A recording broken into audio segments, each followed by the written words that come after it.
రండి మీరు రండి, పర్లేదు కదా, పర్లేదు కదా పిలిస్తే. అదే నీ గురించి మాట్లాడదాం. So it's been a long time Uday Bhanu గారితో యాక్ట్ చేసి ఆల్మోస్ట్ 25 years తర్వాత ఆవిడతో కలిసి చేయడం. నేను మొన్న లాస్ట్ టైం కూడా చెప్పాను, ఈ సిరీస్ కూడా డెఫినెట్గా హిట్ కొడతామని.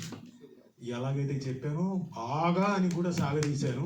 అలాగే blockbuster emotional storm 100 million streaming minutes. We have achieved it. Not only because of Uday Bhanu garu, ఇక్కడ ఉన్న అందరి వల్ల మేము we could achieve it. So thank you Z5, thank you Jayant garu, thank you Anuradha madam.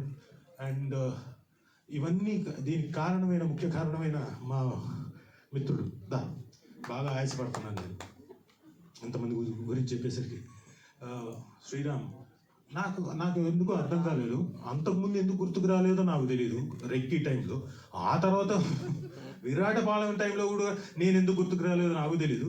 But better late than never అన్నట్టుగా ప్రసాదరావుకి గుర్తుకు రావడం, ఇది నేను మెయిన్గా క్యారెక్టర్, ఇది రాజా అయితేనే బాగుంటుంది అని తను అనుకోవడం, అలా నాకు ఈ క్యారెక్టర్ రావడం. Thank you Sriram, thank you. And first day నుంచి తను చూసిన తర్వాత, ఎడిట్ చూసిన తర్వాత, ఇందాక మీకు ప్రెస్ ముందు ఏదైతే చెప్పాడో అది నాకు చెప్తూనే వచ్చాడు. మ్యూజిక్ అయిన తర్వాత కూడా తను బీజిఎం అయిన తర్వాత కూడా తను ఇంకా ఎక్సైట్ అయ్యి చెప్పాడు. And thank you very much dear friend, thank you. అప్పుడే వెళ్ళిపో, నువ్వు